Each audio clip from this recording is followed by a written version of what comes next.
Oui, c'est la plus commode pour toi.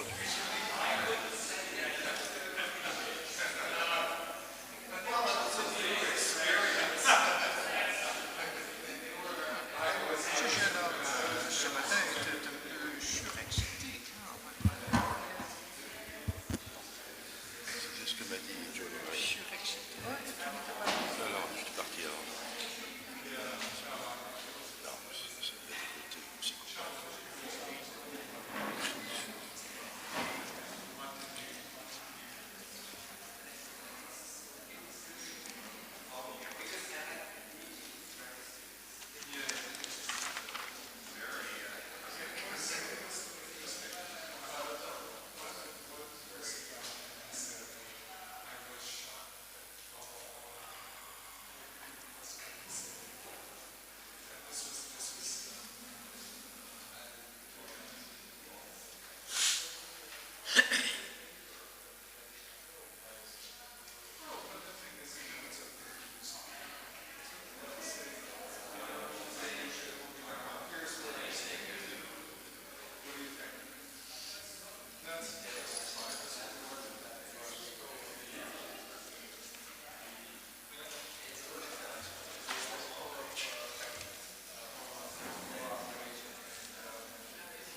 J'espère en fait que tu nous donnes un signe vers le temps que. Oui.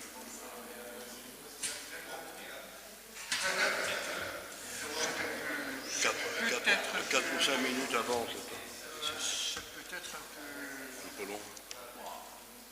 Je sais pas. Ce n'est pas extrêmement long, mais enfin, une trentaine de minutes, ce n'est pas énorme. Ah, non.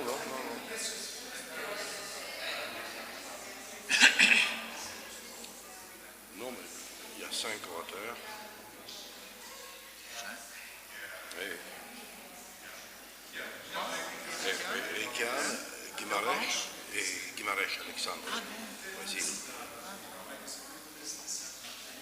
Brésilien. Il clôt l'après-midi. Voilà. Avant l'orange. Après, Ah, je n'ai pas vu le programme actuel. programme renouvelé. Voilà. Ah oui, d'après. Ah bon. Et puis il y aura la pause. Et après, d'accord, l'orange Renault. Voilà. C'est beaucoup, hein.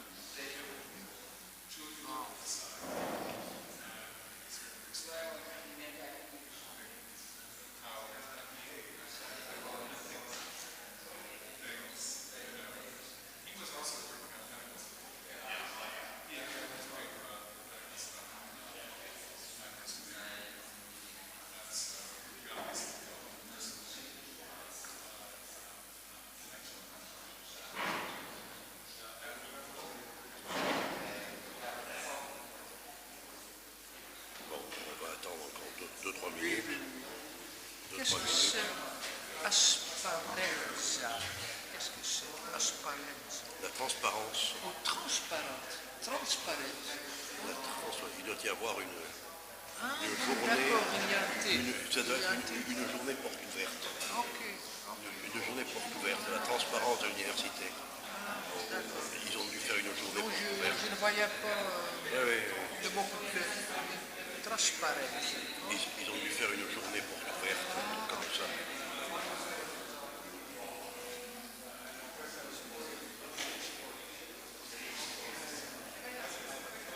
Étrange période de l'année. Enfin, peut-être en fait que les étudiants doivent faire leur choix dès maintenant pour l'année prochaine. Non, je sais pas. Oui, je sais pas. Ouais, mais la transparence, c'est ça, quoi. Oui, peut-être pour les premières années. Peut-être, oui. Parce que les inscriptions sont en janvier. Oui. Voilà. Oui, donc en novembre, c'est normal. Donc pour les étudiants et les parents, Première année, oui. c'est peut-être en fait pour leur permettre en fait De choisir quel type de chômage ils vont avoir. s'il préfère le chômage technique. Oui, en Italie. Ah oui, c'est partout la même chose.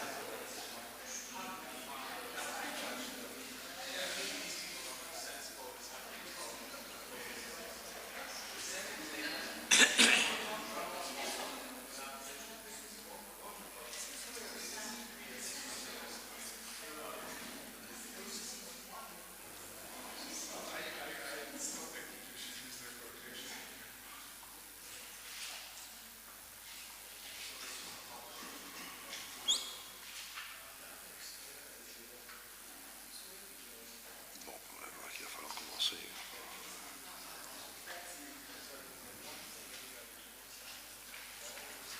5 minutes.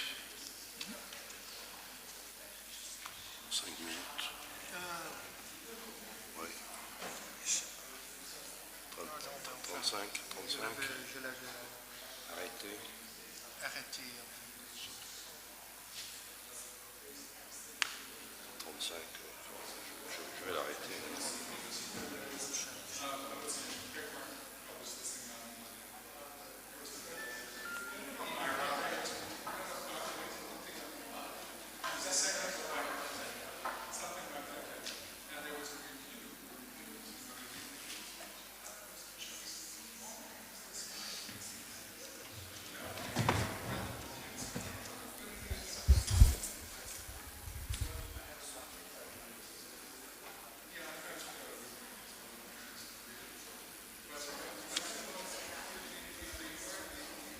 Alors, nous avons 5 intervenants cet après-midi.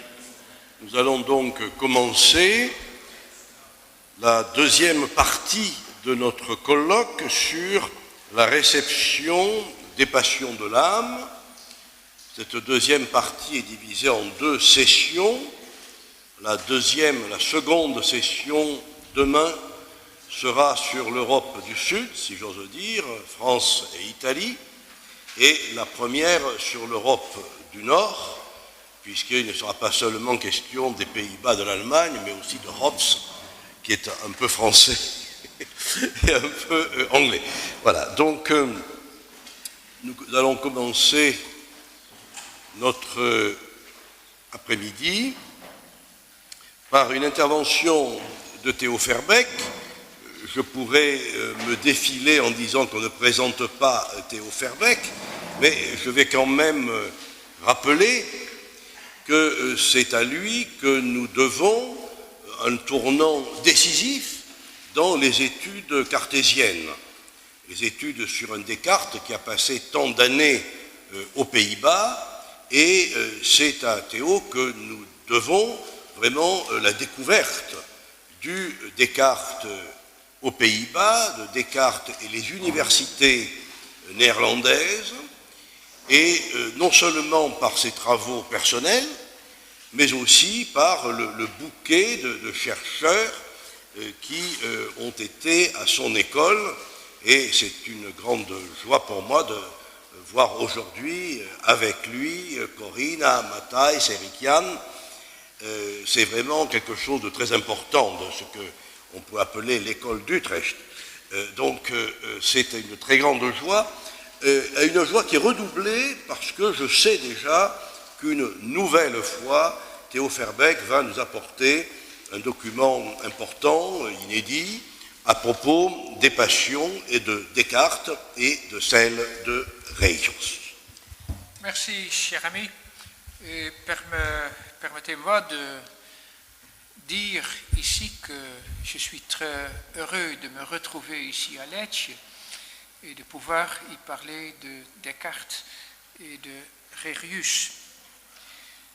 Parmi les écrits moins étudiés de Reijers se trouve une dissertation sur les passions de l'âme, De Affectibus Animi Dissertatio, publiée en 1650, peu après ou peut-être même avant la publication de la version latine des Passions de l'âme de Descartes. La Dissertatio doit probablement être lue comme un écrit polémique au même titre que la Brevis Explicatio Mentis Humanae de 1648. Et plus tard, et dans un sens légèrement différent, comme l'Epistola ad Clercelerium de 1661. Il est d'autant plus étonnant que jusqu'ici, cet opuscule n'a guère été étudié, même dans les études générales sur le médecin en Utrecht. En fait, la seule étude qu'on puisse citer à cet égard est celle de Horst Bernhard Hohn de 1990. Hohn présente une reproduction anastatique de la dissertation avec une traduction allemande et une introduction qui contient non seulement une analyse détaillée du texte, mais aussi une comparaison avec Vives, qui est le seul auteur cité par Descartes dans Les Passions de l'âme, Descartes et Spinoza. Quant à Vives, il conclut que s'il y a quelques parallèles entre les deux textes, il s'explique probablement par des sources communes. Quant à Spinoza, que si celui-ci rejette la théorie des passions de Descartes, sa propre théorie n'est pas absolument originale. Et quant à Descartes, que les parallèles s'expliquent par le fait que Rérius réagit au dernier écrit de Descartes. Ce ne sont pas des conclusions très importantes, mais il me semble qu'elles sont définitives. S'il y a lieu d'y revenir, la raison est non seulement que, soutenu comme thèse de médecine, écrit en allemand et publié dans une collection d'histoire de la médecine, l'ouvrage de Hohn et par conséquent le texte de Rérius, qui est réimprimé dans cet ouvrage, est resté virtuellement inconnu en dehors de l'Allemagne. Mais aussi parce que sur certains points, ces conclusions peuvent être approfondies et complétées ou bien nuancées. Au surplus, on verra qu'une discussion de la théorie régienne des passions complète utilement ce qui a été dit de la théorie de Rérius sur les rapports de l'âme et du corps par Eric Jambos et par Desmond Clark. En effet, dans la dissertation, Rérius se présente comme un penseur original et indépendant qui, tout en utilisant des principes authentiquement cartésiens, arrive à des conclusions nettement différentes. Enfin, je saisis cette occasion pour corriger et nuancer certaines affirmations faites par moi-même dans le passé. Donc c'est une confession de culpabilité, si vous voulez. Voilà. Écrit dans le style des disputes universitaires, la dissertatio de Rérius se compose de 26 articles formant un ensemble de 19 pages in quarto. Par rapport aux Fundamenta Physices, où la théorie des passions occupe pas plus de 3 pages, la dissertatio contient donc un complément important. Après une introduction, article 1-2, Rérius présente sa théorie générale, article 3-18, puis une discussion des passions particulières, article 19-23, et enfin une discussion de problèmes divers d'ordre moral, psychologique et thérapeutique, en 2 articles. La dissertation est donc un traité complet des passions, tel qu'il aurait pu faire partie d'un manuel de physique, de physiologie ou de médecine. Les passions étant traditionnellement un élément pathologique important. Aussi, le texte de la dissertation fut-il incorporé avec quelques additions peu importantes dans les 2 éditions de la Philosophia Naturalis de Rérius de 1654 et de 1661. Je donne d'abord une analyse un peu rapide du texte.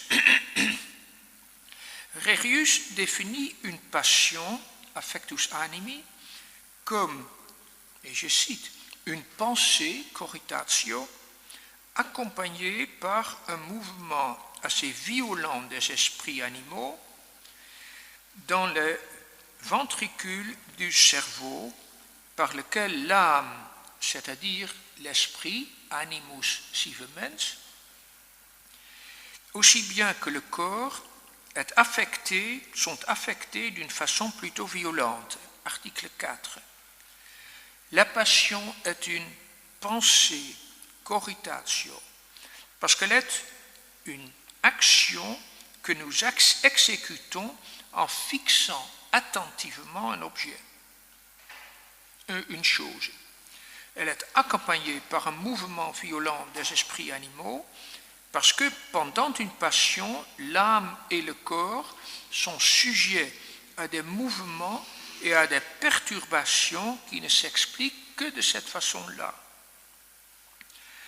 En tant que pensée, les passions ont leur siège primaire et principal dans le cerveau.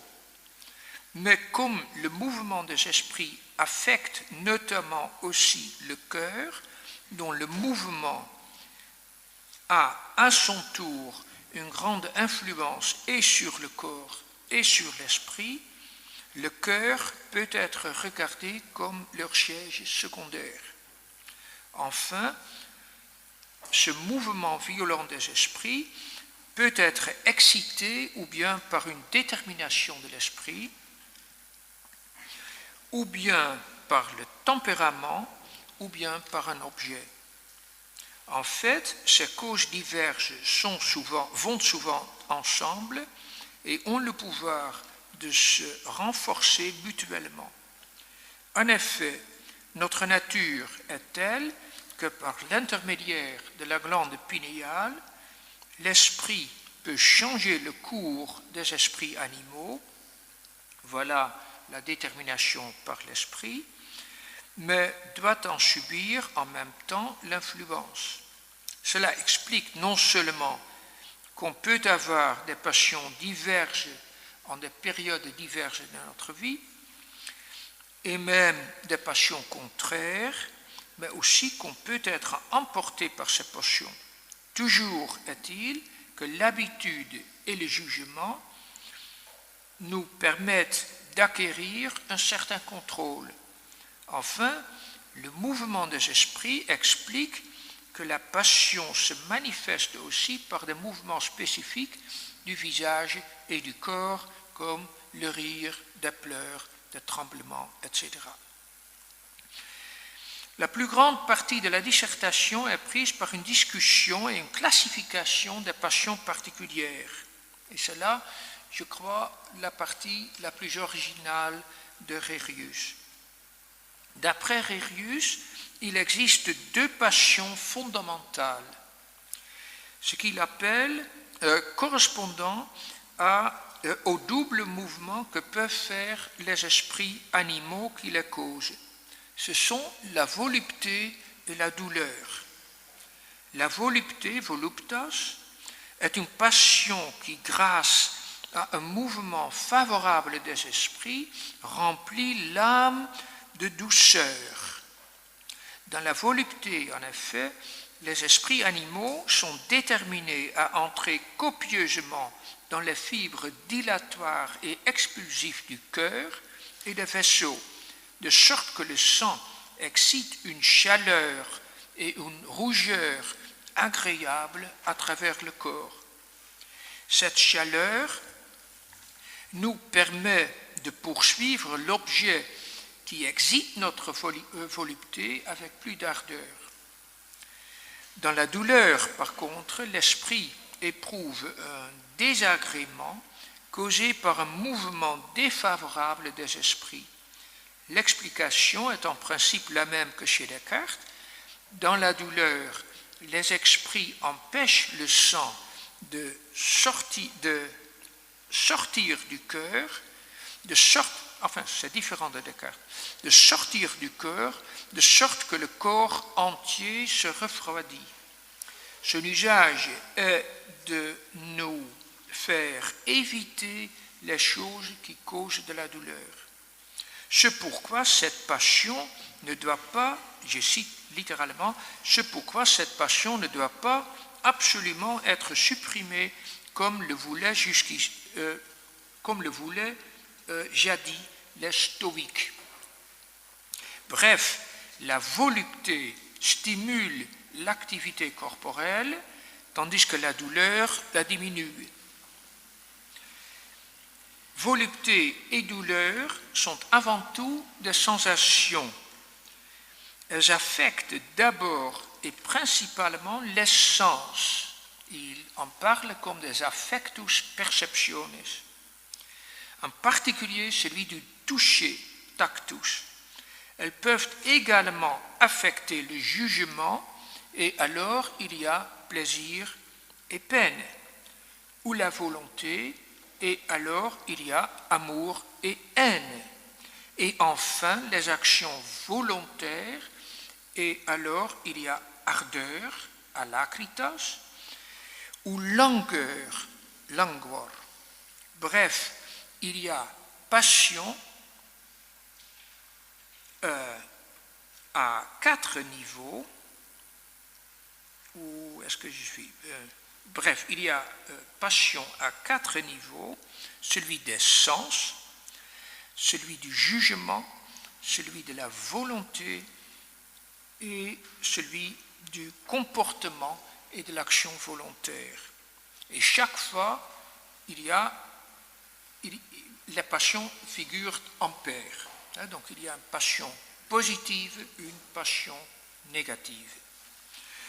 Au niveau du sens se situe la douleur sensitive et la volupté sensitive, sensations purement physiologiques et entièrement involontaires qui, perçues par l'esprit, peuvent produire des passions au sens propre, plaisir et peine, amour et haine, etc.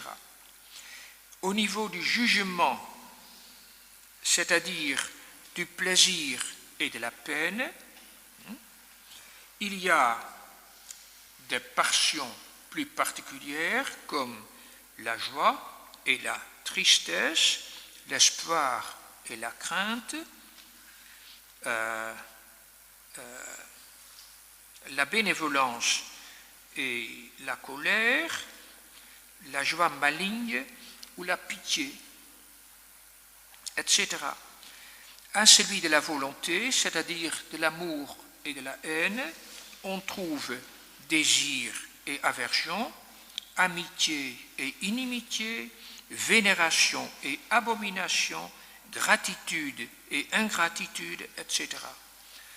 Enfin, au niveau de l'action volontaire, c'est-à-dire de l'ardeur et de la langueur, il y a audace et timidité, courage et pusillanimité, diligence, diligentia et négligence, dispositions qui concernent plus particulièrement notre vie sociale et professionnelle. Enfin, dans les 3 derniers articles, Rérius tire des conclusions générales et propose des problèmes spécifiques qui sont tantôt assez traditionnels, comme par exemple celui de savoir pourquoi les enfants, les femmes et les vieillards pleurent plus facilement et plus copieusement qu'un homme adulte, tantôt un peu moins traditionnel, comme par exemple celui de savoir pourquoi une grande peur peut causer une selle copieuse. Les conclusions sont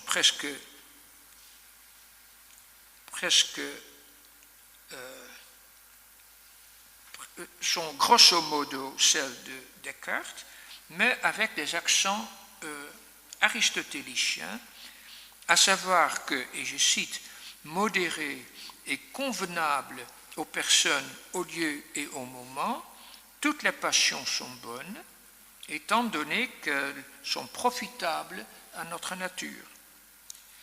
Ni modestes, ni convenables, elles sont toutes mauvaises parce que, et je cite, parce qu'elles pervertissent le jugement et causent de grands inconvénients, de maladies et d'autres maux. Enfin, comme presque tous nos actes cogitatifs, c'est un mot régien, actiones cogitative, sont accompagnés des passions de la douleur et de la volupté, presque tout le bonheur et tout le malheur de notre vie consiste dans le bon ou le mauvais régime des passions. Ceux qui désirent avoir une vie heureuse doivent donc apprendre à modérer la douleur physique par le remède de la médecine et les autres passions par un jugement correct et à imprimer dans le cerveau les résultats d'un bon jugement et d'une belle passion. Cela n'est pas difficile du tout, pourvu qu'on s'y mette avec industrie et sans délai. La plupart des hommes cependant doivent mener une vie misérable sous la tyrannie de mauvaises passions. La première question qui se pose, c'est évidemment le rapport à Descartes, d'autant plus que la passion figure parmi les sujets discutés dans les lettres échangées entre Descartes et Rérius. En effet, dans une lettre du début de mai 1641, Descartes corrige encore Rérius, qui dans l'ébauche d'une dispute soumise à son ami, avait apparemment affirmé que le chef des passions est le cerveau. Idée qu'à ce moment-là, Descartes trouvait encore paradoxale, mais qu'il devait adopter lui-même dans les passions de l'âme.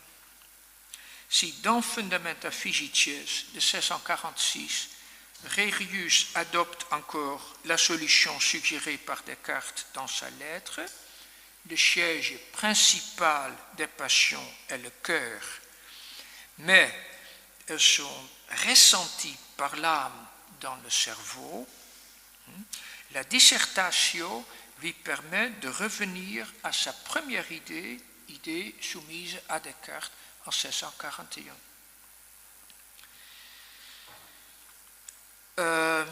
En fait, pour Rérius, cela peut avoir été un motif suffisant pour publier son propre traité des passions moins d'une année après que Descartes avait publié le sien. On dirait donc que la dissertatio doit être interprétée dans le même sens que l'explicatio mentis humanae de 1648, à savoir comme une affirmation d'indépendance de la part de Rérius et comme un règlement de compte. En effet, il y a plusieurs points sur lesquels il s'éloigne de Descartes. Je me limite à relever les différences principales. La première paraît être purement verbale. En effet, à l'opposé de Descartes, qui parle des passions de l'âme et qui le fait d'une façon très consciente et délibérée, usage suivi même par son traducteur, Rérius adopte le langage plus traditionnel et parle d'affectus.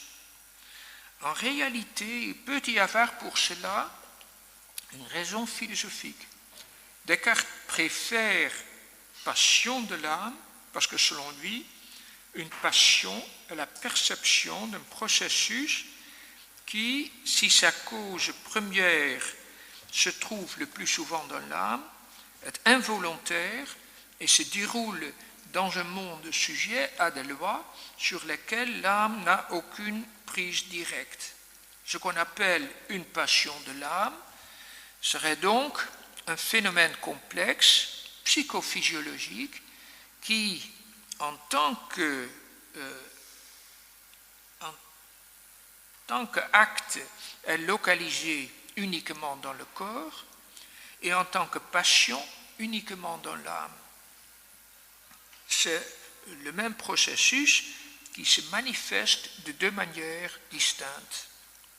L'utilisation du mot passion par Descartes, ou en latin le mot passio, se justifierait donc aussi par la distinction réelle entre le corps et l'âme, distinction que Rérius rejette. Rérius rejette la métaphysique cartésienne, croyant que la raison naturelle ne peut arriver à une conclusion définitive sur la nature de l'âme et son rapport avec le corps. Le schéma actif-passif ne s'applique donc pas. Dérivant des sensations de la volupté et de la douleur, la passion est avant tout une pensée, voire un acte coritatif, actio coritativa, lequel, dans la mesure où la pensée se confond avec l'attention avec laquelle nous percevons un objet. Du coup, l'admiration, qui chez Descartes était encore une passion primitive, étant l'attention involontaire inhérente à toute passion, ne figure que comme modification de la volupté et de la peine dans le domaine du jugement. Admiration réjouie, l'état admiratio, défini comme la réjouissance produite par le jugement d'une bonté excellente et rare dans l'objet perçu, et comme admiration triste, tristis admiratio, définie comme la tristesse produite par le jugement d'une dépravation exceptionnelle et rare.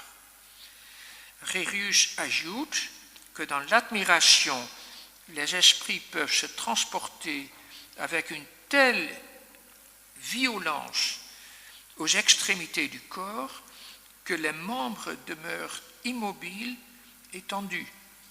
Descartes, de son côté, s'il croit que l'admiration est la seule des passions qui n'affectent que le cerveau, ne cause aucun mouvement violent des esprits, réserve l'effet décrit par Rérius pour l'étonnement, c'est-à-dire une variante de l'admiration.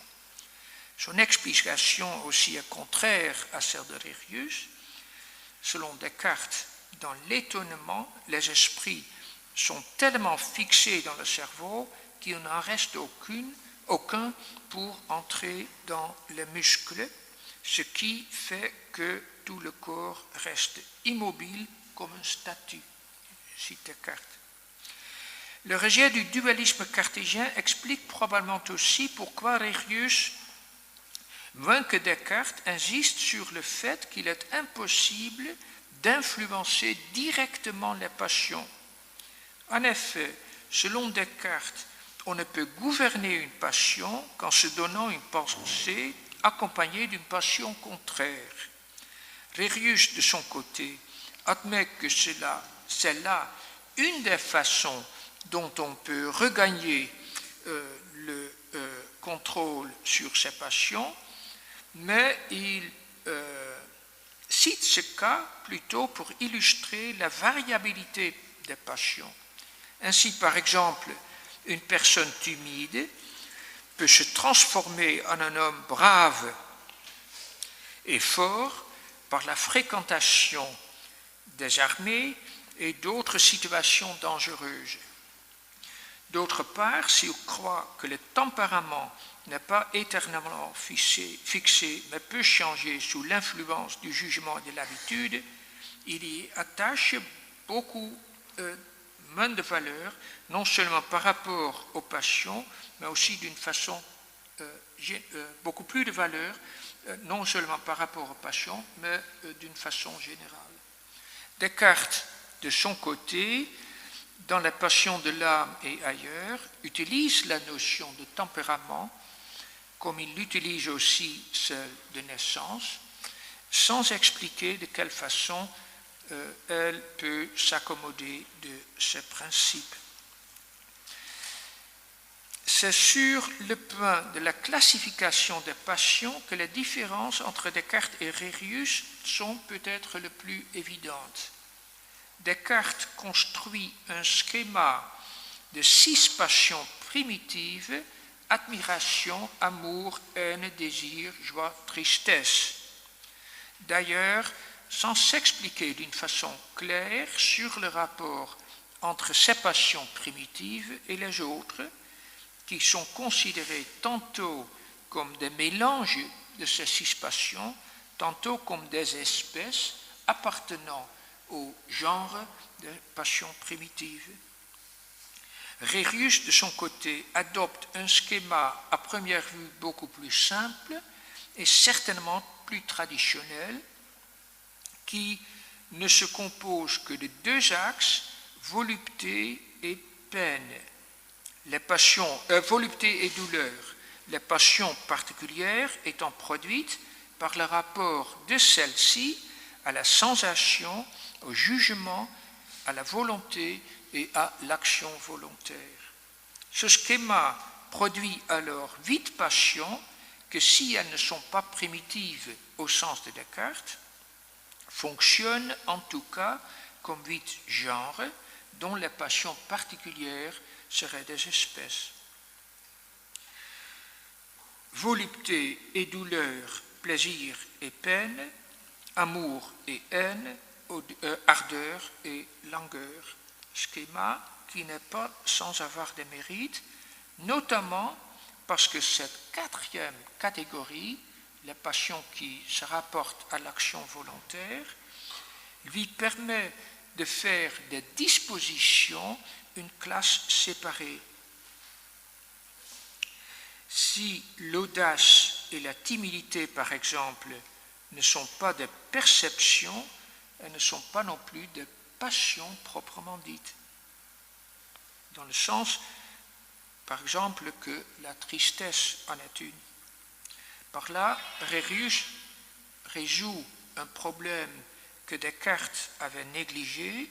Chez lui, en effet, les dispositions comme le courage et la lâcheté figurent simplement parmi les passions. Cela dit, il faut avouer que ce moyen n'est pas complètement mis au profit, étant donné que Rérius compte des dispositions typiques comme l'humilité, l'orgueil et la générosité, catégorie typiquement cartésienne, parmi les passions qui affectent la volonté. Ce qui est un peu consternant, parce que enfin, je vois que je suis déjà un peu... Bon. Malgré ces différences, dont on ne niera pas l'importance, et enfin j'insiste en fait que c'est une étude incomplète que je présente. Je ne fais que commencer d'étudier cet écrit. Malgré ces différences dont on ne niera pas l'importance, il est clair que le traité de Rérius reste profondément cartésien, dans le sens qu'il s'agit d'un effort de construire une théorie des passions à partir des principes de la physique et de la physiologie cartésienne. Non seulement sa physiologie des passions est-elle incontestablement cartésienne, les conclusions générales que Rérius tire de sa théorie le sont également. Ainsi, il est au moins remarquable que Rérius inclut la générosité parmi les passions et qu'il y attache la même valeur morale, mais pas le même sens que Descartes. Rérius définit la générosité comme l'amour de notre liberté et de ce qui nous est propre, accompagné du mépris de toutes les autres choses, lesquelles on peut...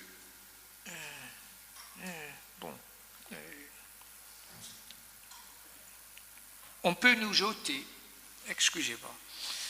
En fait, la définition proposée par Rérius est différente de celle de Descartes, notamment parce que, selon Descartes, la générosité dérive de l'admiration plutôt que de l'amour.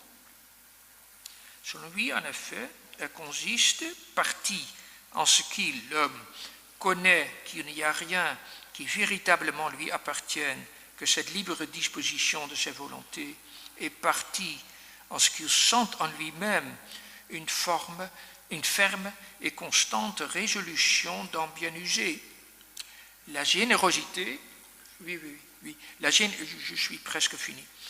La générosité serait donc le produit de la connaissance de notre dignité, laquelle, à son tour, nous impose le devoir de n'agir qu'en conformité avec cette dignité, une façon de déduire la morale qui ressemble celle du De Officiis de Cicéron. Dérivant la générosité de l'amour, Rérius, de son côté, la regarde non seulement comme une véritable passion, mais n'éprouve en principe aucune difficulté à déduire une règle de conduite. Celui qui aime sa liberté s'efforcera aussi de la préserver. Aussi, la générosité est-elle, comme chez Descartes d'ailleurs, le moyen principal pour gouverner les passions. Enfin, Rérius partage avec Descartes son aversion pour les stoïques.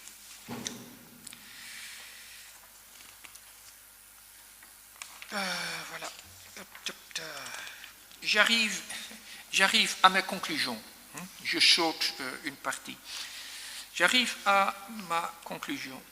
Le De Affectibus Animi Dissertatio de Rérius est un écrit relativement original dont la publication séparée s'explique surtout par le rapport personnel entre les deux hommes. Il s'agit sans doute d'un essai de revendiquer l'indépendance et l'originalité du médecin d'Utrecht vis-à-vis de son ami d'autrefois. Il serait faux cependant de réduire le sens à un règlement de compte. Rérius a fait un effort sérieux non seulement de construire sa théorie à partir de principes cartésiens, mais aussi de suivre le philosophe français toutes les fois où il pouvait l'accommoder avec son rejet de la métaphysique cartésienne.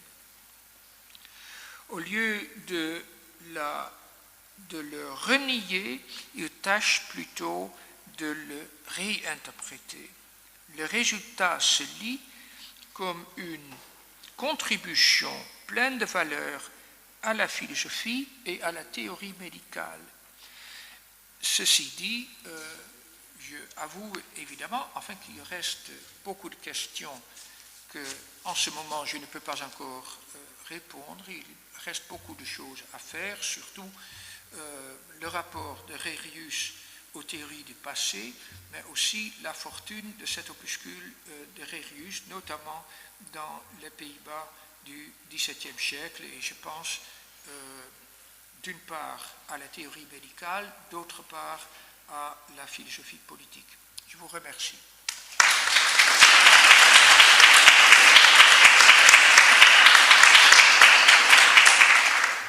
Merci beaucoup Théo d'avoir ouvert ce nouveau dossier important et de nous avoir donné des éléments déjà qui en montrent tout l'intérêt. Merci. Alors,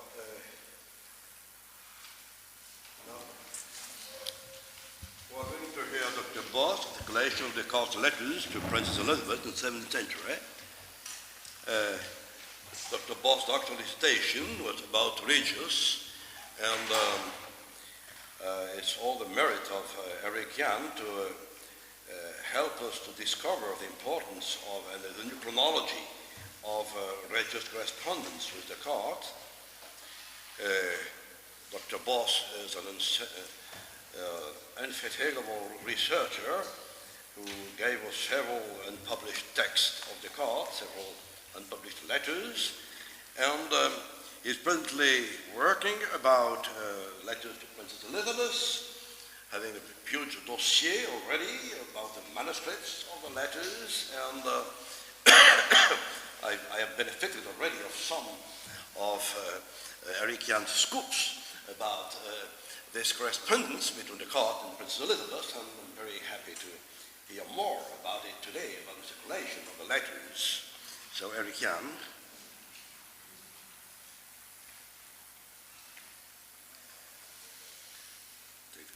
Take this one. Pronto. Merci, Monsieur le Président.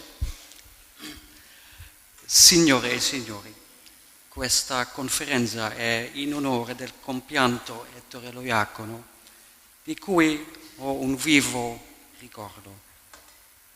L'ho incontrato per la prima volta a Perugia, in occasione della conferenza sulla corrispondenza di Cartesio nel 1996.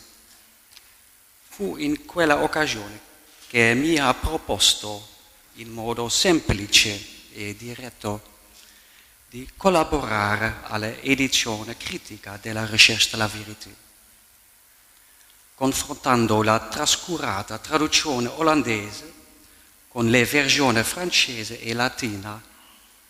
La sua scelta per quel lavoro testimonia la sua profonda conoscenza della storia problematica dei testi cartesiani.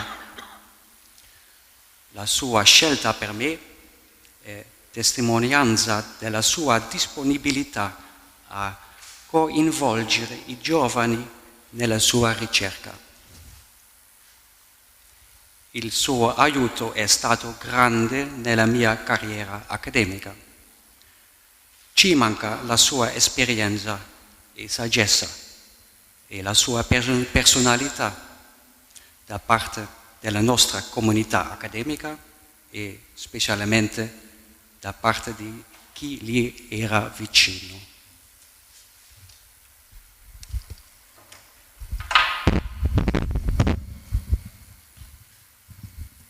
Ladies and gentlemen,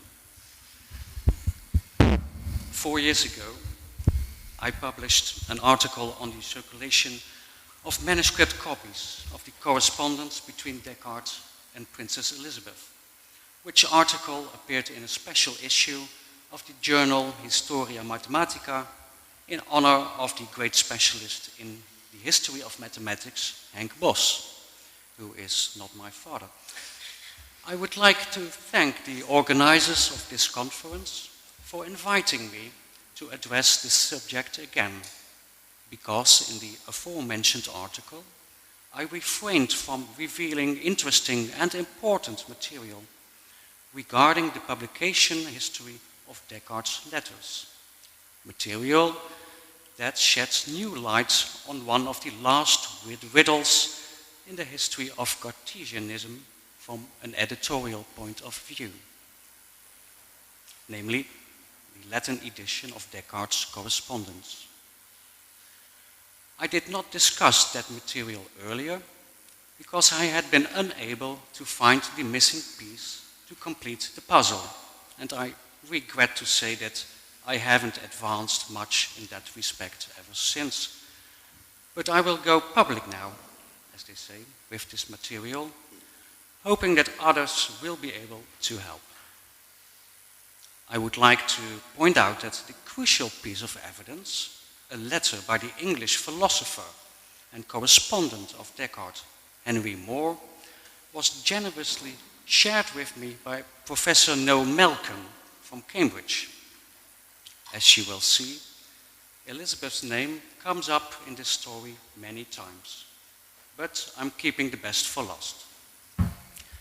As to the circulation of the correspondence between Descartes and Elizabeth prior to or independently of the publication by Clésurier, we can distinguish 4 different strands. This works thus. First of all, Descartes' first 2 letters to the princess. Second, Descartes' letters on morals and the passions. Then Elizabeth's part of the correspondence or the Rosendahl manuscript. And finally, the 2 mathematical letters. Descartes' first two letters to the Princess of Bohemia, in which he elaborated, at the request of the princess, upon la force qu'a l'âme de mouvoir le corps, were published for the first time in a Latin translation in 1656 as an appendix to the Summary of the Life of Descartes by Pierre Borel. Although Borel claimed that he had found copies of the letters way up in the north, thereby hinting at Holland or even Sweden, if we look at the texts, we have to conclude that in all likelihood, Borel's source was the treasure of manuscripts in the hands of Clésorier. But Borel could have found copies of the letters in Holland, because 3 manuscript copies of each letter are being kept at the Royal Library in The Hague and the University Library of Leiden. The Royal Library has a copy that was once in the possession of Constantijn Huygens, and that copy was made by an unidentified scribe, but Huygens wrote at the top of it in his own hand, Monsieur Descartes à Madame la Princesse de Bohème, de Egmont op de Hoef, le 21 mai 1643.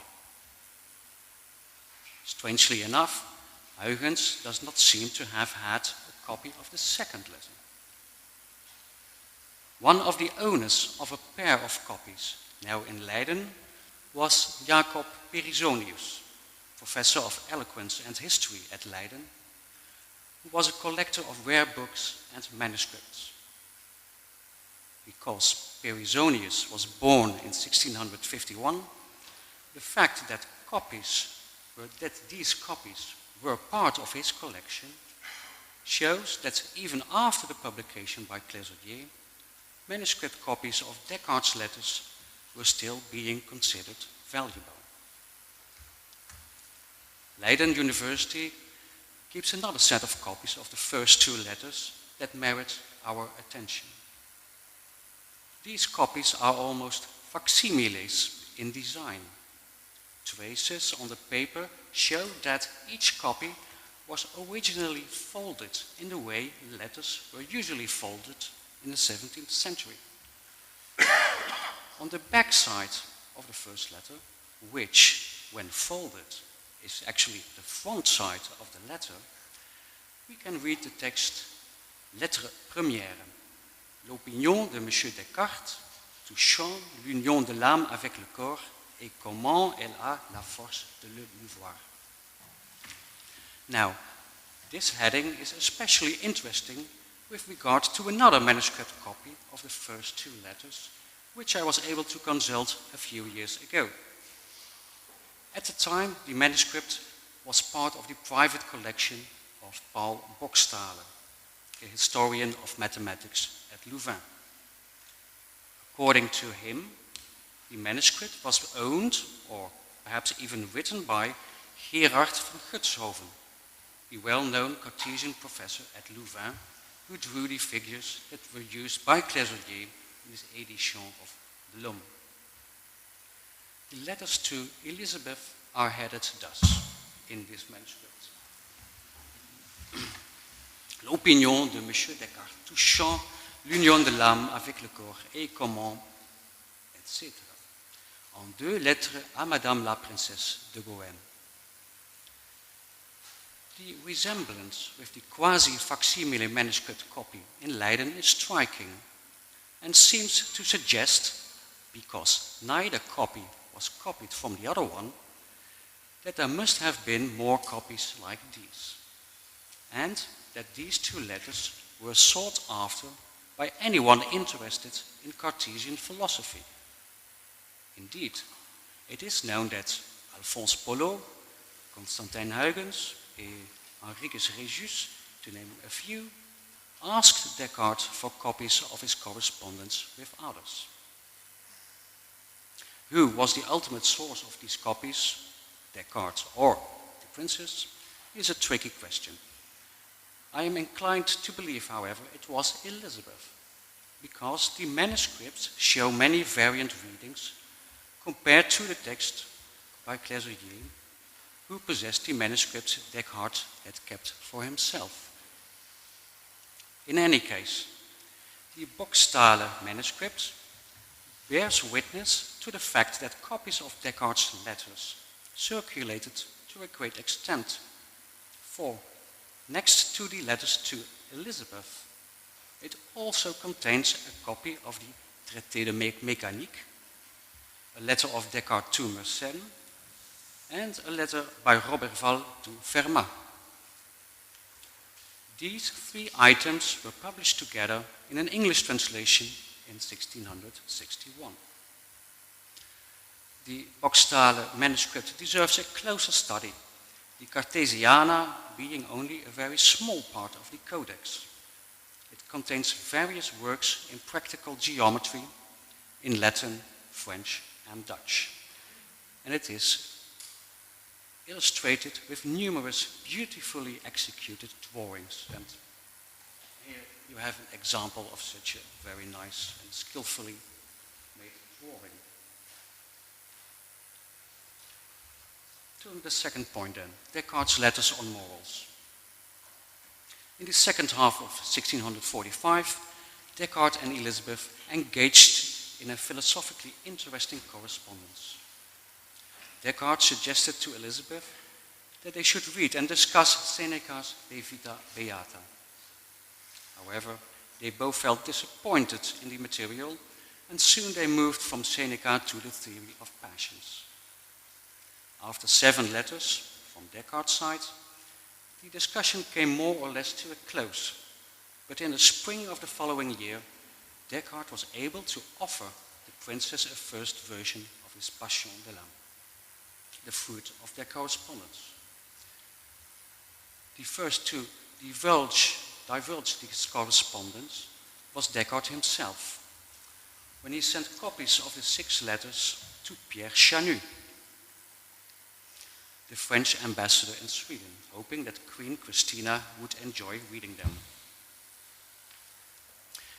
In his letter to Chanu, Descartes remarked that copies of Elizabeth's letters would certainly have added to the interest of the compilation, but that it would take too long to get her approval. There are strong reasons to presume that Elizabeth communicated Descartes' letters in question to others as well. The library in Marburg, Germany, holds a manuscript copy of the 7 letters to the princess. The Marburg manuscript originates from Johann Caspar von Dürnberg, a diplomat in the service of the House of Hesse-Kassel, who in the 1660s acted on behalf of Charlotte Elisabeth of Hesse-Kassel in the conflict with her husband, the Elector Karl Ludwig, Elizabeth's brother. In this conflict, Elizabeth chose the side of her sister-in-law and left Heidelberg for Kassel. Since von Dürnberg was a cultivated man interested in religious affairs, it is easy to understand how he came into contact with the princess, although there is no certainty that she was his immediate source. He may have copied another manuscript already in circulation. For indeed, copies of the same letters are found in the Leibniz archives in Hanover, and fragments of 4 of the letters in Munich. Recently, yet another set of copies was found in the Royal Library in Copenhagen, among the manuscripts collected by the Danish statesman and bibliophile Otto Todt. All these manuscripts are not copied from Clézerier's edition, because most are dated, whereas Clézerier's are not. There are, moreover, several textual variants from the Clézerier versions. We may therefore safely assume that Elizabeth herself imparted copies of Descartes' letters to those generally interested in the French philosopher. We know for certain that she supplied copies to Johann Hottinger, to Joachim Jungius, and to Theodor Haag. And I could mention another instance of the circulation of one of those letters written in 1645 because it is mentioned and discussed in a work by the French philosopher Jacques Duroux, and I refer for those who are interested in this to the article written by Roger Arjo on the subject, which is called Descartes' Correspondence Before Clésorier, published in the Journal for Early Modern Studies. Now, looking at the time, I will skip the little I had to add on the so-called Rosendahl manuscript. Anyone interested in Anna Maria, the Countess of Horn, must contact me after this meeting. So we will skip then immediately and go to the final part. The mathematical letters. Elsewhere, I have given an account of the history behind the manuscript copies of the 2 manuscript letters of Descartes to Elizabeth in the possession of the English mathematician John Pell. In these letters, Descartes offered his solution to the so-called problem of the 3 circles and discussed with admiration Elizabeth's own attempt to solve this problem. Now, Pell owned 2 different sets of copies. The first one he received from the princess herself through the mediation of John Hottinger, professor of theology at Heidelberg University. The second set, again from Elizabeth herself, in 1665, via Samuel Hartlib and Henry Moore. Still, the letters available to Pell were incomplete. He was lacking one particular diagram necessary to understand the demonstration. In the end, however, he succeeded in drawing the correct diagram himself. The 2 letters were not published together with the other letters to the princess in the first volume of Clésorier's edition, published in 1657, but appeared in the 3rd volume 9 years later. One may argue that Clésorier held those letters back because of their mathematical content to have them published in the 3rd volume that was supposed to contain mathematical letters. I have reason to believe, however, that Clésorier got hold of these letters only shortly before the publication of the 3rd volume. A first indication would be that the exact diagram Pell eagerly inquired for with the princess and finally managed to draw himself is found as such in the Clésorier edition. But there is stronger evidence. John Worthington, the master of Jesus College, Cambridge, wrote to Samuel Hartlib on 7 October 1661 the following: I suppose you have seen or heard of Descartes' his 2nd volume of letters, wherein many or most of them are about matters betwixt him and Mersenne. They are all in French that are in this 2nd volume, no letters to the princess. I did much rejoice when I heard of Mr. Jury's journey into Germany for this, among other reasons, that possibly he might visit that excellent princess. I have read in some of your papers an extract of a letter of hers, wherein she mentions some letters of Descartes to herself, which are not in the 1st volume of his letters, and are more worthy to be printed than several others in that volume. She also thought that the methodizing and placing of the letters might have been to better advantage.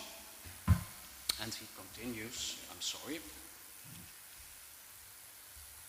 If those letters, unprinted, might be imparted to the public, they would be a great ornament to the 2nd edition of these epistles.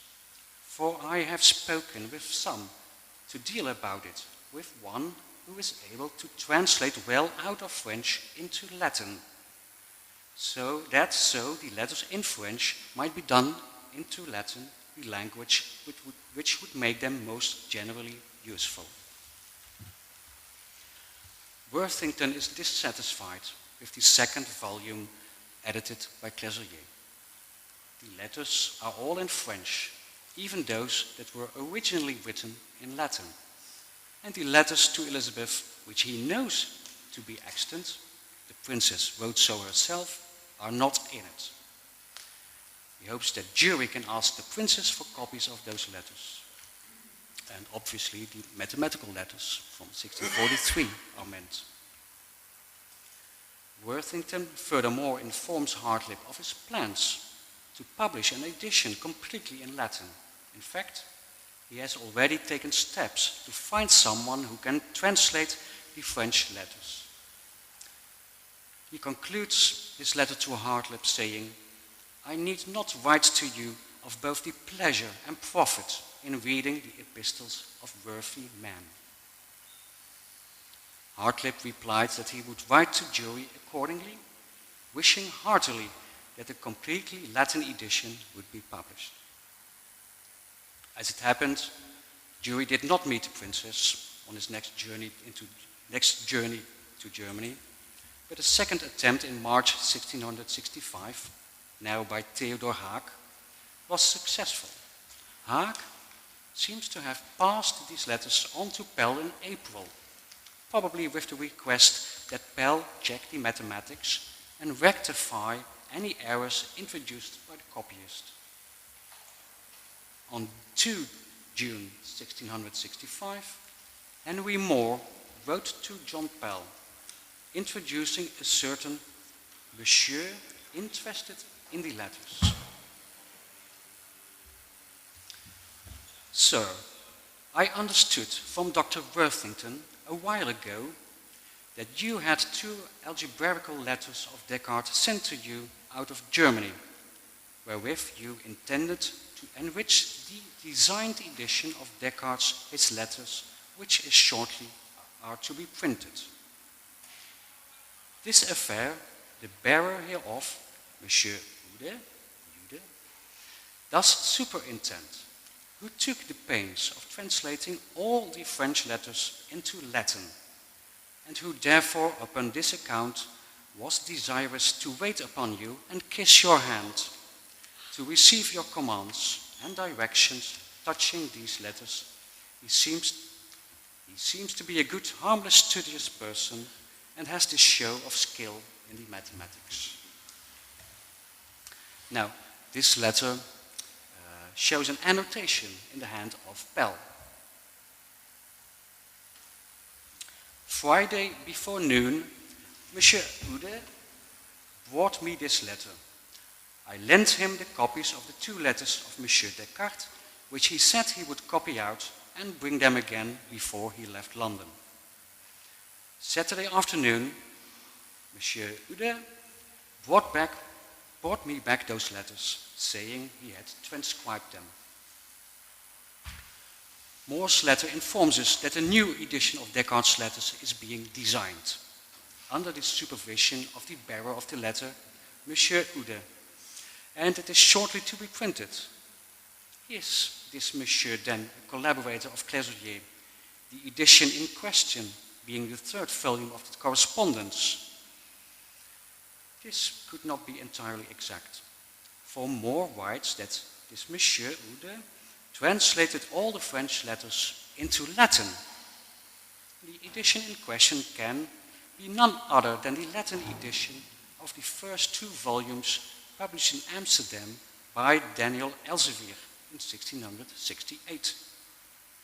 Now, this would be extremely interesting because we do not know much about this edition. It is some kind of a mystery. The Latin edition is important since it offers for quite a few letters not a translation of Clésorier's French translation, as published in Clésorier's 2nd volume, but the original Latin text. Moreover, for other letters, it supplies the date, absent in Clésorier's edition. Now, there are some facts that seem to point to an English connection with regard to the Latin edition. First, Elsevier printed simultaneously an Amsterdam edition and the London edition of the Latin Epistolae Renati Cartesii, but with a different title page for the London edition, namely with Impensis, Johann Dunmore and Octaviani Pulain ad Insigne Regis in Vico, Little Britain, dicto. For More's letters to Descartes, the edition follows the text printed in More's A Collection of Several Philosophical Writings, published in 1662. And finally, you will remember that it was Worthington whose name pops up in the letter of More to Pell, that he deplored the fact that Clésier's second volume is completely in French. A complete Latin edition of the first 2 volumes would be desirable, and he has spoken to some to Gilles about it. These facts, together with the information in More's letter on the edition prepared by Monsieur Oude, seem to promise the unraveling of the mysterious Latin edition, indicating that it may have been a co-work between Clésirier and Worthington, More and Pell. A possible reason for Clésirier to have the Latin edition printed in Holland is the fact that the printer Angot did not have the privilege to publish Descartes' works in Latin. The Musicae Compendium, the Compendium of Music, was for that reason published in a French translation by Poisson. However, the last piece of the puzzle, which we would be needing, is the identity of Monsieur Oude. He was probably a foreigner, and both Worthington and Pell misspelled his name. But I've been looking for Monsieur Oude under any possible variant name, but I've not been able to disclose his identity. But I'm sure that with your help, he will be identified in a not too distant future. We can anyways conclude that if Monsieur Oude was a collaborator of Clésirier, we owe it to Elizabeth herself that we nowadays can read Descartes' 2 mathematical letters addressed to her. By contrast, we owe it to Pierre Chanu that we have the pleasure and the profit in reading the epistles of that worthy woman. Thank you.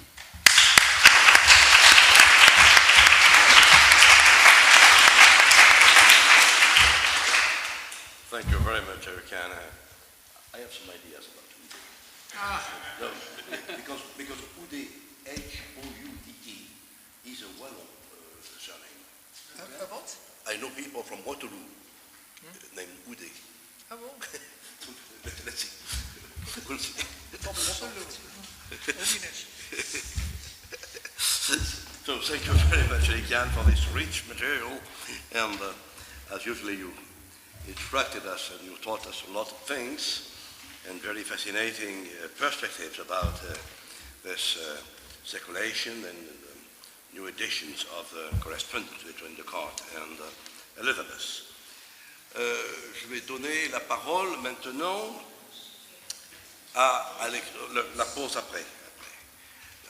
Donc je vais donner la parole à Alexandre Guimarães Agel Soares qui a un doctorat de l'Université de Campinas, qui est directeur du département de philosophie de l'Université fédérale de Berlânge dans le Minas Gerais. Et Alexander est l'auteur d'un livre important sur Autor et Philosopho, qui est sur un livre important pour Descartes et pour la connaissance que le Brésil a de Descartes. Il a aussi traduit plusieurs textes. Il est en train de continuer à collaborer pour une diffusion plus grande de Descartes, de sa pensée, comme d'un auteur multidisciplinaire au Brésil. Et j'ajouterai qu'Alexandre a été aussi à faire de longs séjours à Paris, était un excellent étudiant parisien. Donc je suis très heureux de lui donner la parole pour continuer cette réflexion sur la correspondance avec Elisabeth.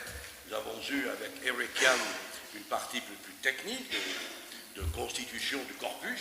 Et maintenant nous pénétrons dans le corpus avec la communication d'Alexandre, remarque touchant la correspondance avec Elisabeth, l'élaboration des passions de l'âme. Alexandre. Merci beaucoup, Monsieur le Président. Je voudrais d'abord remercier les organisateurs, Madame Belgioso, Monsieur Carreau, Monsieur Massimiliano Savini, Igor Agostini, Gilles Oliveau, Dan Arbib. Je voudrais aussi remercier Laurence Renaud pour la première lecture de mon texte. Je dois aussi dire que je suis très content et honoré d'être ici, parmi des personnes que j'admire beaucoup par le texte. Et avant d'expliciter les idées de notre intervention, nous devons faire un registre historique de la contribution brésilienne au réexamen de la dernière phase de Descartes. En 1951, Lívio Teixeira écrit Ensaio sobre a moral de Descartes. Ce texte sera important dans la rédaction du tome 2 de Descartes selon l'ordre des passions de Marcel Guiraud. Guiraud les cite plus d'une fois dans le chapitre 20, en particulier dans les pages de 153 de 157. Rappelons-nous que ce livre serait lui aussi une réponse à la lecture que Merleau-Ponty avait faite de Étendue et psychologie chez Malebranche de Guiraud. Pour Merleau-Ponty, Guiraud aurait réduit la liaison interne entre deux natures simples. Guiraud aurait ainsi été insensible aux textes qui réfléchissent sur l'union substantielle en tant qu'une sorte de fait brut et incontournable. Il aurait négligé la positivité de cette connaissance naturellement obscure. Nous pouvons affirmer que dans cette communication, nous prolongeons en quelque sorte certaines thèses de Lívio Teixeira. En particulier en ce qui concerne la minutieuse critique qu'il fait à Jusson lorsque l'auteur français, malgré sa constatation du changement de perspective de Descartes par rapport à la médecine, persiste sur son interprétation de la morale en tant qu'espèce de médecine et mettre de côté le radicalisme de l'union substantielle. La première partie, c'est la question de la mort en tant qu'horizon de la morale. Le projet d'une médecine infaillible a toujours été parmi les objectifs de Descartes, ou mieux, une médecine qui est fondée en démonstration infallible, qui est ce que je cherche maintenant. Comme il dit dans la lettre à Mersenne de janvier de 1630. L'élaboration de l'homme illustre les persistants efforts de Descartes dans ce sens. Nous pourrions dire que la distinction entre l'homme et le corps qui a rendu possible la création d'une physique mécaniste a aussi permis la complète rénovation de la médecine, prolongeant de façon incroyable la vie. Il s'agit du projet expliqué dans le discours de la méthode. Cet optimisme concernant le développement de la médecine que nous trouvons dans les discours résonne dans la correspondance de l'époque, comme nous le voyons dans la lettre à Huygens de 4 décembre 1637. Car il me semble voir très évidemment que si nous guardions seulement de certaines fautes que nous avons coutume de commettre au régime de notre vie, nous pourrions, sans autre intervention, parvenir à une vieillesse beaucoup plus longue et plus heureuse que nous ne faisons. Mais parce que j'ai besoin de beaucoup de temps et d'expérience pour examiner tout ce qui sert à ce sujet, je travaille maintenant à composer un abrégé de médecine. Dans ce passage, Descartes nous dit que nos connaissances elles-mêmes nous permettent déjà de développer le régime de nos vies. Il fait pourtant référence à des expériences qu'il devrait réaliser pour mettre en place sa nouvelle médecine, celle qui remplacerait finalement nos organes pour faire naître la possibilité d'une prolongation indéfinie de nos vies. En 1639, il semble atténuer sa position. La durée de la vie peut être prolongée, mais non pas indéfiniment. En outre, la qualité de la vie ne serait plus aussi bonne, comme nous pouvons le voir dans la lettre à Mersenne de janvier 1639. Et aussi que j'ai acquis quelques peu de connaissances de la médecine et que je me sens vivre, et me traite avec autant de soins qu'un riche coûteux, il me semble quasi que je suis maintenant plus loin de la mort que je n'étais en ma jeunesse. Et un des points de ma morale, c'est aimer la vie sans craindre la mort. Il est important de remarquer qu'un point clé de la morale émerge dans ces lettres. Aimer la vie sans craindre la mort. L'horizon de la mort se dessine. Nous ne pourrons pas, dans un délai raisonnable, devenir immortels. Et nous ne pourrons pas non plus résoudre les problèmes de la morale et des relations humaines avec un projet médical mécaniste. Nous sommes alors obligés de penser à partir de l'inéluctabilité de la mort, sans pour autant négliger l'aspect très important, aimer la vie. Devant l'inexorabilité de la mort, peut-être que nous devons seulement aimer la vie et aimer d'un très intense amour. Dans ce terme, Descartes repense le thème classique de l'apprentissage de la mort, qui avait déjà revisité par Montaigne dans ses essais. Philosophie, c'est apprendre à mourir. Si je cite Montaigne, c'est cet ennemi qui se peut éviter, je conseillerais d'armes de la covardise. Mais puis qu'il ne se peut, puis qu'il vous attrape, fuyant et poltron aussi bien que l'honnête homme, apprenons à les soutenir de pied ferme et à combattre. Et pour commencer à loyauter, son plus grand avantage contre nous, prenons la voie toute contraire à la commune. Autant lui l'étrangeté, pratiquons-les, accoutumons-les, n'ayons rien si souvent en la tête que la mort. À tout instant, représentons à notre imagination et en tout visage. Il s'agit-il pourtant d'une révision à partir des plaisirs concrets dans la discussion du corps humain, la question de la mortalité et du terrain moral doit être examinée sans exclusion de la réflexion physique et physiologique. Pour considérer l'homme dans sa mortalité, il est indispensable de faire face à la difficile question de l'union entre l'âme et le corps présente dans l'expression composée en vrai homme du discours, mais développée surtout à partir de la 6e méditation, où elle est reprise en étroite articulation avec le thème de la distinction qui fondait la physique mécaniste, à partir de laquelle se conjuguerait le projet d'une nouvelle médecine.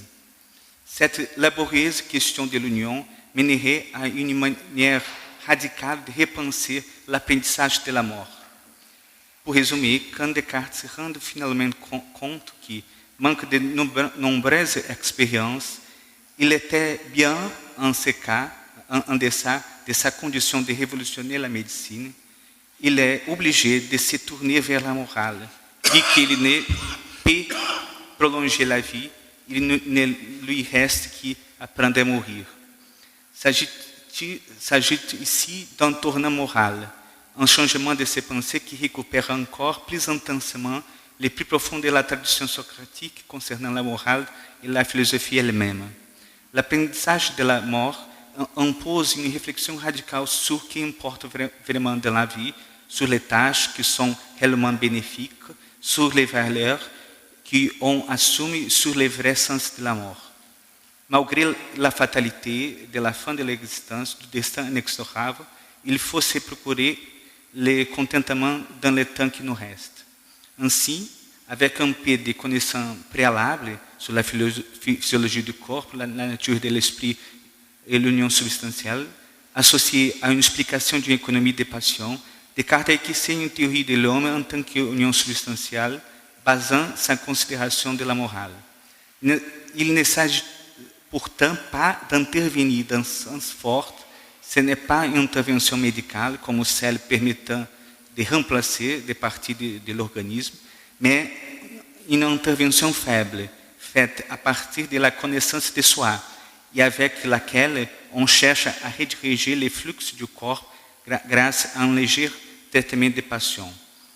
Le tournant moral cartésien exige un tour à la conscience, cette fois-ci, à la lumière d'une science partiellement établie, mais aussi après l'explication de la cogitation comme mode de sentir. Il semble alors que Descartes trouve une nouvelle façon de procéder dans cette thérapeutique propre aux philosophes. Il faut dire que ce changement moral développe chez Descartes la compréhension de sa philosophie en tant que philosophie pratique. Il comprend que penser, c'est agir et que le but de toute réflexion philosophique, c'est de savoir comment nous devons nous conduire. Cependant, la base de la philosophie elle-même, le besoin de réfléchir sur la vie, change profondément, marqué par l'horizon de la mortalité et de la conséquente brevité de la vie. L'idée de la distinction, naturellement noble, qui ne se corrompait pas nécessairement après la mort, que nous retrouvons dans la synopsis de la méditation 2 et qui est reprise dans la lettre de cette époque à Élisabeth, septembre 1645, semble diriger la morale vers une conséquence religieuse de la thèse de la distinction qui insisterait sur la possibilité de l'incorruptibilité de l'âme, nous offrant un espoir raisonnable concernant les post-mortem. Car, je cite, même sans les enseignements de la foi, la seule philosophie naturelle fait espérer à notre âme un état plus heureux après la mort que celui où elle est à présent.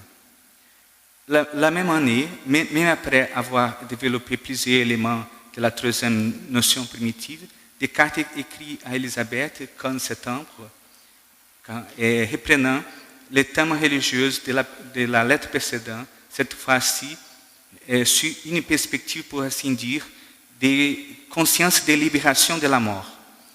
La seconde chose, je cite, qu'il faut connaître est la nature de notre âme en tant qu'elle subsiste sans le corps, car cela nous empêche de craindre la mort et détache tellement notre affection des choses du monde, que nous ne regardons qu'avec mépris tout ce qui est au pouvoir de la fortune.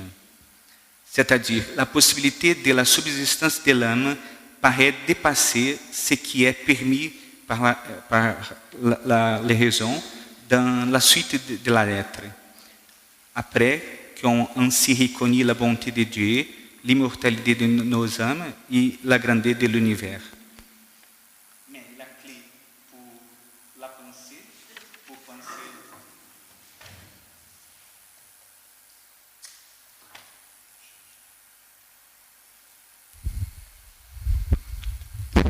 Merci.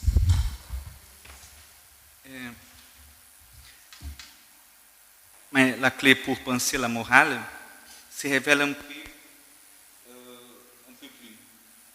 et détache tellement notre affection des choses du monde que nous ne regardons avec mépris tout ce qui est au pouvoir de la fortune. Il faut dire qu'apprendre à mourir chez Descartes reprend toujours l'inspiration de Montaigne, aimer la vie sans craindre la mort, né, comme nous l'avons déjà vu dans la lettre de 1639, et pouvons les revoir dans la lettre à Huygens du 10 octobre 1942. c'est la même expression, je saute. Apprendre à mourir, ce n'est pas désespérer, n'est pas laisser que la crainte nous paralyse devant un désir qui n'a plus le sens d'être. Et au contraire, aimer intensément ce qu'on a, la vie, parce que la désaffection du monde par la conscience de la mort nous rend plus forts. Mais Elisabeth pose une question capitale à Descartes, 30 septembre 1645. L'immortalité de l'âme est de savoir qu'elle est beaucoup plus noble que le corps et qu'elle est capable de nous faire chercher la mort, aussi bien que la mépriser, puisqu'on ne saurait douter que nous vivrons plus heureusement, exempts de maladies et passions du corps. Et je m'étonne que ceux qui se disent persuadés de cette vérité et vivent sans la loi révélée préfèrent une vie pénible à une mort avantageuse. Face à la question d'Elisabeth, Descartes explique les thèses suivantes. Premièrement, la vie est bonne car elle offre toujours plus de bien que de mal. Deuxièmement, la possibilité de subsistance de l'âme nous donne un espoir raisonnable de la croyance en l'immortalité. Mais on ne peut en être sûr que la foi. Donc, troisième, on ne doit pas chercher la mort, c'est-à-dire échanger la certitude d'une vie heureuse pour l'incertitude concernant la destination de notre âme. Ce que nous pouvons observer dans la lettre de 6 octobre 1945 à Elisabeth. Mais aucune raison ne les inspire. Il n'y a que la fausse philosophie d'Egésias, né, qui tâche à persuader que cette vie est mauvaise. La vraie enseigne tout au contraire, que même parmi les plus tristes accidents et les plus pressantes douleurs, on y peut toujours être content, pourvu qu'on sache user de la raison. Voyons le renforcement de cette position dans la lettre de 3 novembre de la même année. Elle me semble que nous enseigne que nous ne devons pas véritablement craindre la mort, mais que nous ne devons aussi jamais la rechercher. Quelque temps plus tard, dans la lettre de 15 juin 1646 à Chagny, Descartes avoue que son projet d'une morale pensée à partir de l'union substantielle dépassait celui d'une médecine auquel il avait dévoué trop de temps. Toutefois, je cite, afin qu'il ne semble pas que je veuille vous détourner de votre dessein, je vous dirai en confidence que la notion telle qu'elle de la physique que j'ai tâché d'acquérir m'a grandement servi pour établir des fondements certains en la morale, et que je me suis plus aisément satisfait en ce point qu'en plusieurs autres touchant la médecine auquel j'ai néanmoins employé beaucoup plus de temps. Et dans la suite de la lettre, il expose complètement son tournant moral.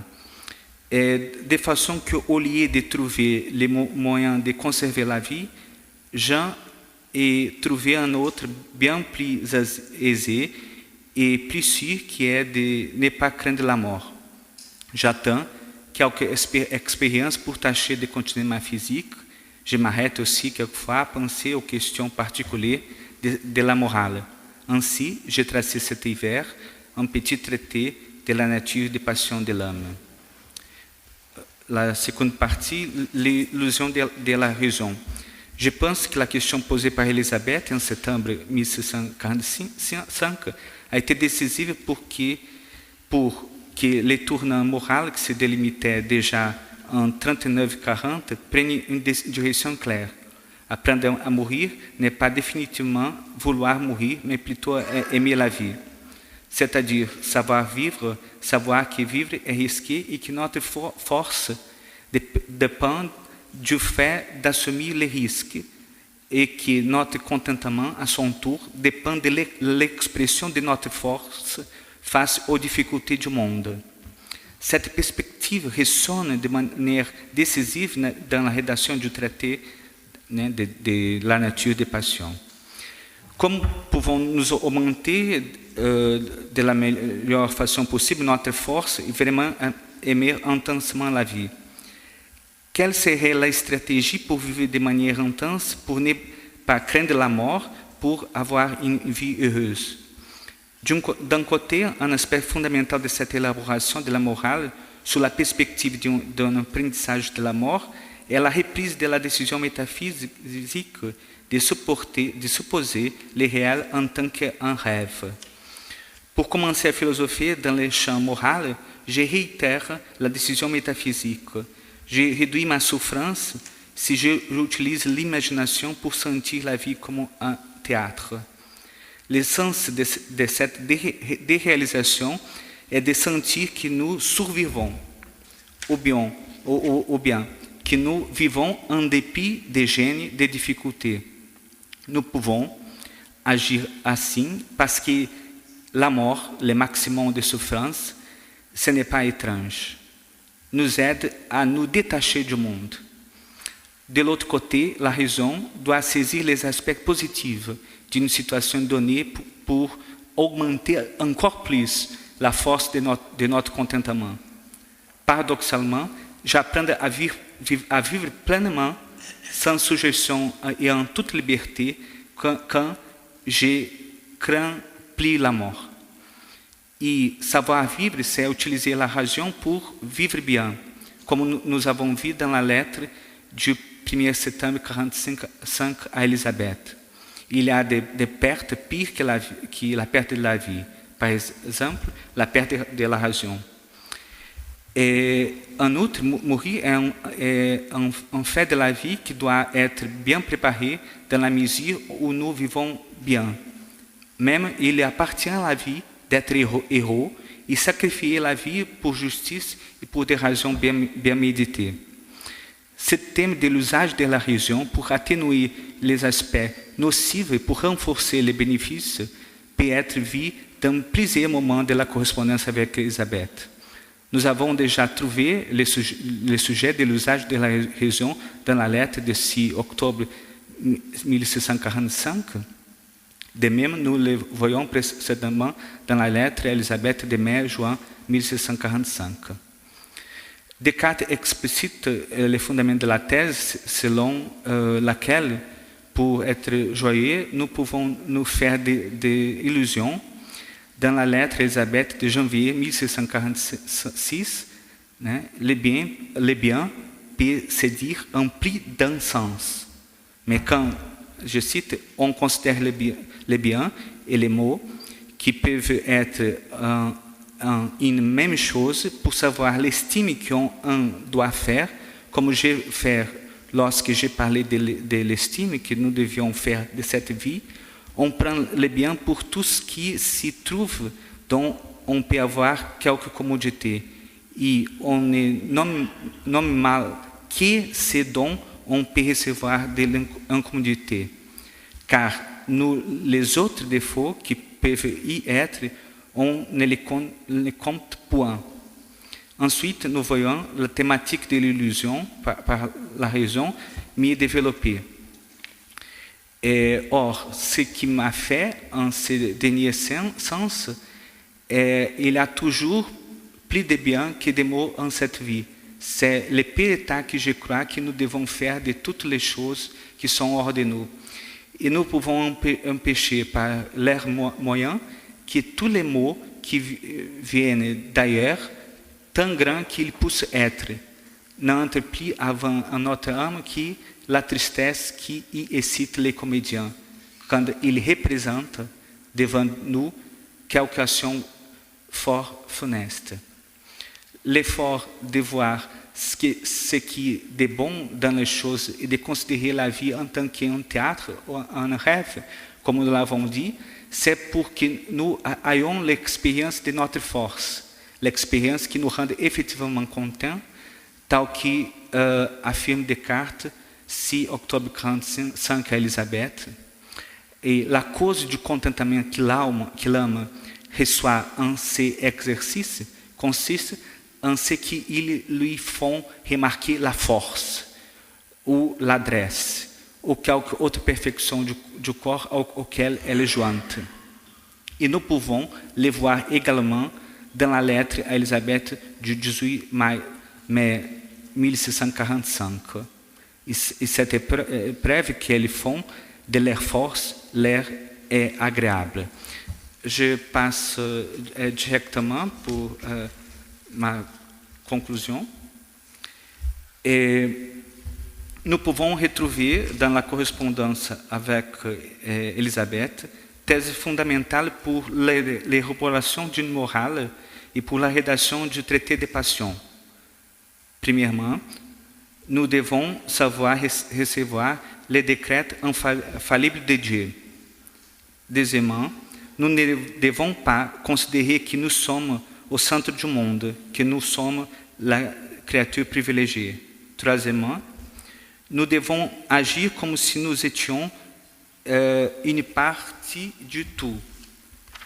Mais la thèse principale, pour comprendre l'essence des passions et la thérapeutique du traité des passions, c'est la thèse de la désaffection à l'égard du monde, qui l'on atteint pour l'acceptation de la mort. Elle permet d'un seul coup comprendre la vérité absolue du vécu des passions, paragraphe 26 du traité des passions, première partie, et de réduire notre souffrance. Ce n'est plus le cas de la distinction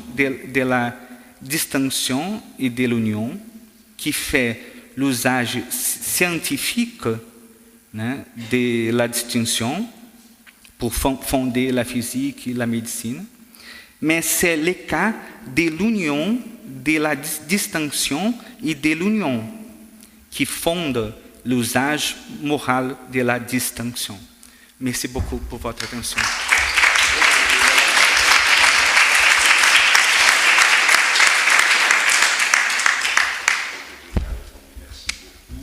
Merci aussi d'avoir respecté les temps, ce qui fait que le compte à rebours est très simple. Nous devons partir par respect pour le personnel à 19h.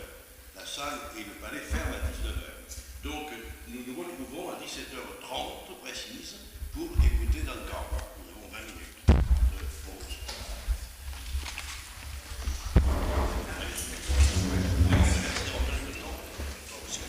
Oui, enfin, j'ai sauté une partie, évidemment, mais c'est inévitable. Oui.